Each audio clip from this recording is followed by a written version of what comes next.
鍵穴に目を近づけるのはいけないことでしょうか。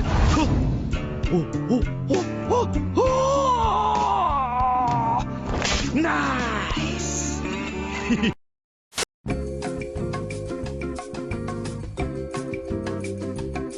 Hello everyone, welcome back to another video analysis with the Pokemon Johberg PvP Arena. I'm Timmeh, and I will be taking you through this guide for our top-down analysis for the Forest Cup. Let's begin by having a look at the rules of this cup. Forest Cup is a lot simpler compared to the previous Voyager Cup. This cup has type limitations of Grass, Bug, Water, Fire, and Electric. This means that participating Pokemon will need to have one of these typings. On top of this, this cup is also limited to Generation 2, 3, 4, and 5. There are also restrictions against the use of Shadow Pokemon, Genesect, Tropius, and Raikou. That's it for the rules, now we'll jump right into the analysis. There's no particular order to the Pokemon, although I have grouped them into their main types for the sake of simplicity. Starting off, we have Azumarill. This Pokemon was a top pick for Voyager and fortunately it is still solid. However, the prevalence of Grass and Electric types in this format and the lack of Rock, Ground, Dark and general rarity of Dragons may dampen its usage. If you decide to use Azumarill, there is a good merit to pick Ice Beam over Hydro Pump as it gives good fighting chance versus the Grass types. Next, we have Rainy Castform. Those that know me from my competitive days in previous formats will know that I have a soft spot for the cast forms. This format has given Rainy Cast form another great field to compete in. It can hunt other water and flying subtype Pokemons with its coverage, Move Thunder, and the pure spammy damage of Water Gun paired with Weather Ball is not to be scoffed at. Moving on, we have Mantine. This Pokemon is going to be a popular pick for the Forest Cup due to its unique typing. Access to Bullet Seed, which has recently been buffed to a great fast move, and its unique coverage of Aerial Ace, Bubble Beam as well as Ice Beam. Both fast move of Wing Attack and Bullet Seed excel in this format on Mantine, so it is up to you as the trainer to decide which can complement your team better. Next we have Gastrodon. This Pokemon has seen new life as a legitimate threat thanks to changes to Mud Slap. This paired with Body Slam gives it bite against other water types and also other ground water types. It also functions very well as an anti-electric Pokemon. Keep it away from Grass and you have a Pokemon that can actually outperform other ground and water types in this cup. Next up we have Quagsire. It replaces the spamminess of Gastrodon with strong nuking options such as Earthquake, Stone Edge, and Sludge Bomb. Stone Edge is uniquely kill Mantine, while Earthquake brings quick wins versus electric types. However, it might be worthwhile to consider Sludge Bomb due to high number of Grass and the fact that Sludge Bomb costs a bit less energy compared to Stone Edge. Like other Pokemon with its typing, keep off the Grass. Next Pokemon we have is Suicune, who in this format can combine Snarl with Ice Beam to give you the fastest Ice Beam user in the format. Bubble Beam still gives a very bait-centric playstyle, but Suicune is certainly viable for this cup. We have Swampert in our next spotlight. With the prevalence of Grass types, it is generally recommended to rather use Sludge Wave over Earthquake. This will give Swampert some bite against the inevitable Grass counter. In the same category of Mudboy, we also have Whiscash. Although in this meta, Mudshot and Mud Bomb is starting to look really one-dimensional due to general resistance from Grass and Bug. Blizzard can bring surprises, but Whiscash may lack the diversity required to break through. Up next we have Sceptile. Both Bullet Seed and Fairy Cutter can function well here. Leaf Blade, Earthquake, and Aerial Ace are all valid choices. Which you pick will highly depend on the role you would like it to play. Bullet Seed with Leaf Blade will make a water and ground killer, while Fairy Cutter and Aerial Ace can let Sceptile function as an effective anti-grass. Be aware of its questionable bulk as well as weakness that comes with its typing. Next Pokemon is Torterra. It has a relatively unique typing that gives it awesome resistance against electric types, while Razor Leaf will help it function very well as a water counter. However, that's about it, and sadly Sand Tomb does not bring as much diversity as we had hoped it would be. Be careful of the massive ice weakness of this Pokemon. Next we have Superior. This pure grass Pokemon combines Vine Whip with a spammy Aerial Ace to give it an edge against other grass types, as well as a tool to fight against bug types. The lack of Frenzy Plant is disappointing, but this grass and bug heavy meta does give it an opportunity to shine. Next Pokemon we have is Meganium. By now most of us are familiar with it already, and in this format it presents a reliable, if not slightly one-dimensional choice.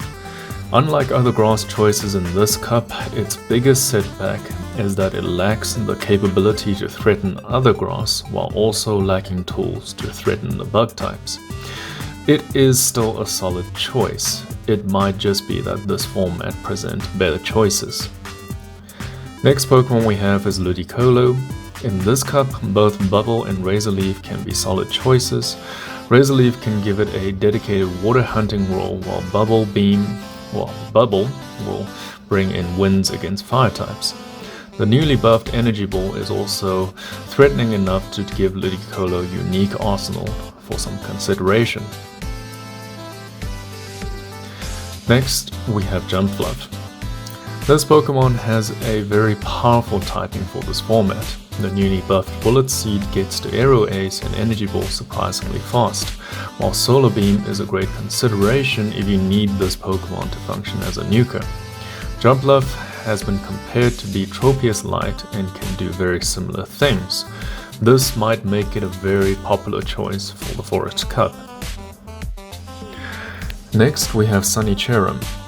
This grass type was uniquely gifted with the fire version of Weather Ball. Combined with Bullet Seed, it makes very good grass hunting Pokemon, while Solar Beam offers a very good nuking option.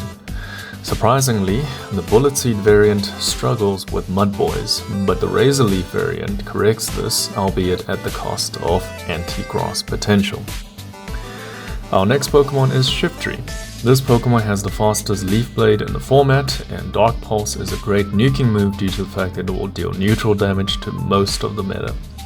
Its lack of bulk can be a concern, but Shiftry is going to be a threat in this format. Be aware of the double weakness to bug types. Next, we have Roserade. It deals so much damage with just Razor Leaf alone, you might not even need to use its charge moves. However, with amazing attack also comes with paper thin bulk. If you need a closer that can finish the job quickly, Roserade may be the best pick. Credili has combined the rock-type move Stone Edge with its fast-charging Bullet Seed into a scary little package. Stone Edge and Grass Knot uniquely covers the meta in an interesting way. Stone Edge will threaten bugs as well as fire types, so both will have to be careful switching in. That being said, Credili can be an expensive investment and hard to fit into a team. Abomasnow has a unique coverage in ice and grass with just the right move to exploit it in this format. Powder Snow uniquely gives this Pokemon a scary tool to hunt other grass, while Energy Ball will keep most water at bay. This cup is certainly looking good for this Pokemon, just make sure to keep it away from the fire types and the bugs. Ferrothrone will be a meta choice in this cup. It handily takes care of electric, water, grass, and most of the bugs, although some of them are very close. It will be a solid and popular pick for this format and expect to see a lot of it. Be aware of its absolute weakness to fire and you should have a solid top pick contender. Castform Sunny is a solid, if not one-dimensional choice for this cup. It has a great charge move in Weather Ball Fire and Solar Beam, but is hampered by limited capabilities of the fast move Ember. While you can expect it to rack up the wins as a pure fire, the playstyle is a bit one-dimensional and there are better choices. Typhlosion is a solid choice for this cup as Shadow Claw also builds up Blast Burn and Solar Beam very quickly. While there's certainly some advantage to be using a neutral Shadow Claw, this format simply lacks the Pokemon that Shadow Claw can effectively threaten. Typhlosion is certainly a threat, but in some cases it simply lacks the punching power. Next up we have Blaziken. This format may be its format to really shine. With the new Elite TM allowing it access to Stone Edge, giving the Pokemon a very unique coverage while still threatening plant types, also completely dismantling Ferrothorn. The KFC is certainly bringing its A game for the Forest Cup. Just be aware that it is still very flimsy in terms of bulk, so you will need to give it good partners for it to really shine. Galvantula is very good for this format. Its moveset uniquely covers grass and water, while Energy Ball will threaten the ground and water types that will want to come in and threaten it with ground moves. While this Pokemon is versatile and covers the meta in a unique way, it also has some bulk issues as well as weakness to fire, so be sure to keep that in mind. Next we have Plusle and Minun. Both will use the same moves of Spark, Discharge, and Grass Knot. Minun has the bulk while Plusle will have more attack power. Plusle's high attack power means that it has the punch to beat the likes of Scolipede, while Minun has the bulk to outlast Swampert and deal with it with Grass Knot. There are certain better choices in terms of electric types, but the twins are among the most consistent performers in the meta. Next we have Zebstrika. With Spark, Discharge, and Flame Charge, this Pokemon can uniquely cover Mantine as well as Ferrothorn. It's lower win percentage overall, but Zebstrika's case is all about quality over quantity. The usual limitation of weakness of electric types will apply, but Zebstrika can be a good fit into some teams. Next up we have Ampharos. With the newly buffed Volt Switch and high attack stat, Ampharos has now become a very threatening Pokemon. Sending out quick Thunder Punches and still have Focus Blast in the back for high and neutral damage. Unfortunately, Ampharos' defense stat means that it's rather flimsy and lacks staying power. Keep this in mind if you're picking this Pokemon. Stunfisk has a very unique coverage, with its ground and electric typing allowing it to hunt fire as well as work as a very good counter to other electric types. Thundershock variants will perform much better versus water, but you will still be at an advantage even if you run Mudshot. Be aware that this is a ground type Pokemon, and that weakness to ground and the usual ground weakness to grass and ice will apply here too. Electivire has an even higher attack stat than Ampharos, but has less HP and similar flimsy defense stat. Ice Punch does allow it to threaten ground and grass types, but more often than not, you'll probably use it as a baiting move. The problem in this case is that Electivire really doesn't have the bulk to be playing guessing games. Up next we have Yanmega.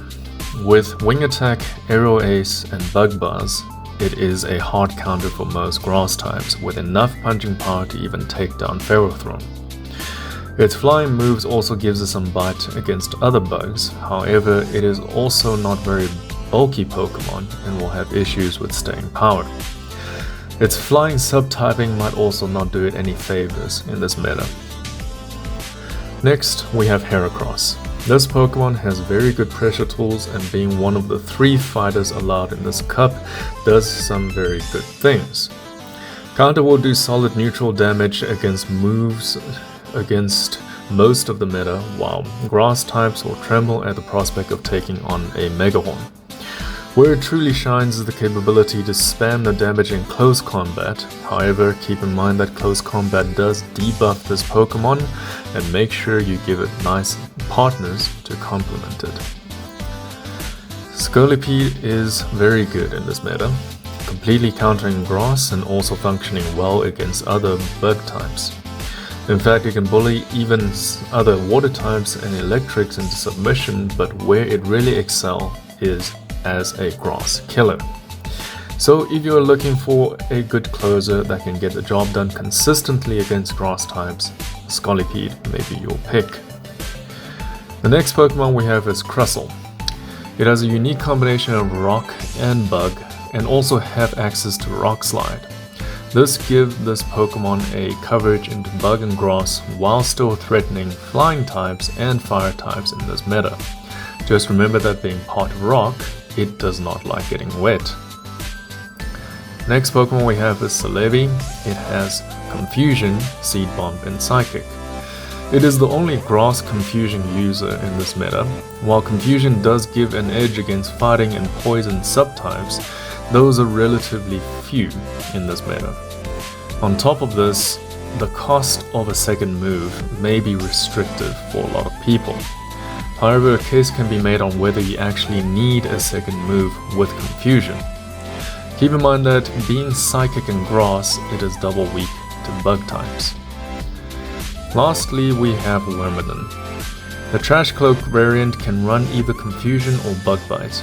However, Bug Bite may be a bit more popular in this meta as it will net you wins against Ferrothorn. The downside of Wormadam is the prohibitive cost of raising one, as it needs to be almost level 40 in order to get into the correct CP bracket. And that's basically it for the top-down analysis. Before we end the video, a few of our viewers requested for some ideas and the thought process in terms of battling, how not to be scared of losing the lead, and how to minimize the damage of losing a lead. So with that in mind, we will use the Forest Cup as an example and look at the general thought process around picking a team of 3 into a match. Looking at our example team of Cherrim, Electivire, and Mantine, while our opponent has chosen Blaziken, Jumpluff, and Suicune. Now in terms of real tournament battles, your opponent and you will have a squad of 6, while a team of 3 is picked for each match. It is important in this initial stage to go into the match with a plan. So look at the thought process we have here. With Cherrim lead, what happens when we win the lead? The opponent will switch into something that counts as Cherrim, and then we have the switch advantage, so we switch into Mantine, which completely counters Blaziken. But what happens when we lose the lead?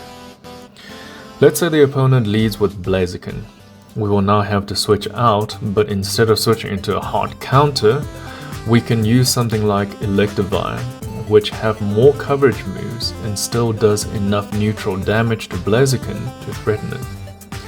Now the opponent has a choice to either switch out or stay in and risk Blaziken being killed, which creates the gap for Cherrim to threaten Jumpluff. If the opponent decides to switch, it is unlikely that they will switch in Suicune, as Electivire will make short work of it. But now we have coverage move in the form of Ice Punch against Jumpluff, which is the likely switch in. Ideal outcome for these kind of situations where we lose the lead is that you either manage to win or you've mauled the switch in enough that the next Pokemon can make short work of it and get some energy. Let's look at potential outcomes here. Either Jumpluff gets hit with Ice Punch, or the opponent now needs to invest shields. Either way, we can bring in Mantine and threaten the next Pokemon or force another switch to trap with Cherrim. It is important that when you're picking your team of 6, to think of them in blocks of 3 like this. This way you are well versed with their synergy. If you understand how your squad can work best together, losing the lead won't be such a big deal. That's it for our video today. We sincerely hope that you find this informative and enjoyable. Please remember to like and subscribe to help us grow, and feel free to drop suggestions for more content in the comment section. We're always on hand to help. See you next time.